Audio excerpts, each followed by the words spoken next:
K-12 public education is the largest employer in our country, and teacher unions no doubt play a powerful role. What are your thoughts about teacher unions? Well, I've been a proponent of the notion that unions are the result of management failure. When I ran my own business, I used to tell our general managers, if you get a union, you get fired. I don't want any misunderstanding about that. And the reason I said that is because if you get a union, and what it says is that the employees don't believe management is going to take good care of them, or they're not feeling cared for, and therefore they need somebody else to represent them. That should never happen. And what we've seen in the last several decades is that union membership in the private sector has gone down and union membership in the public sector has gone up. And the reason for that is the private sector management have figured out that their most important asset goes home at night. And therefore, they better take care of it. And that has happened throughout the business community, except for some of our major institutions like the automobile industry and aerospace and so forth that have had unions for decades. But the vast majority of American business today is not unionized. But virtually all of government is unionized. And unions have a very specific mission. And I had lunch one day with the president of the state union, the Washington State Education Association, which is the state union. And during the course of that lunch, I asked her, what's the mission of the union? And she said, well, the education of children, of course. And I said, no, that's not your mission. And she said, yes, it is.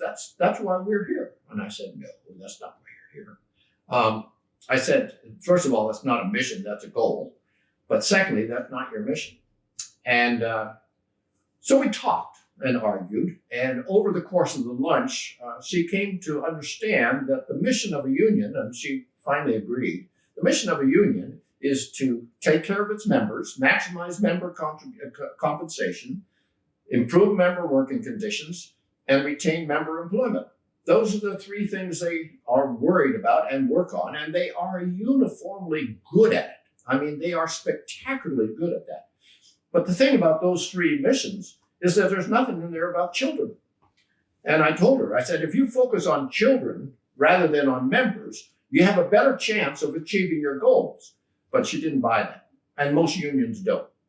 And the reason they don't, of course, they believe they need to take care of their membership in order to sustain their positions and their power. And they're right, they do. Unions have enormous power, and the education unions, the National Education Association and the AFT, the American Federation of Teachers, those two unions combined are the largest unions in the country. They are also the most powerful political bodies in the country.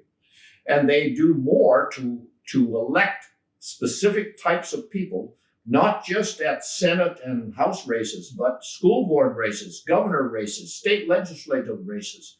You name it, the education unions are significantly involved in the election of the people who serve us at all levels of government. And they are very committed to the status quo. And so if we want to change our schools, we have to go through unions. And what I've decided, and I don't know if I'm right or not, but I believe the only way we're going to achieve our goal is to start in states where the unions are not strong.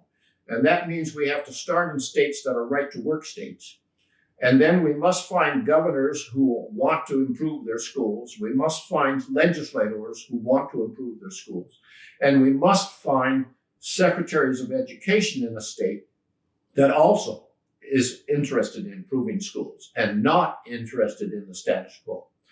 So, it's a long answer to the notion that unions are the most powerful force in public education, and unions are, in my mind, the single biggest constraint to allowing us to improve our schools.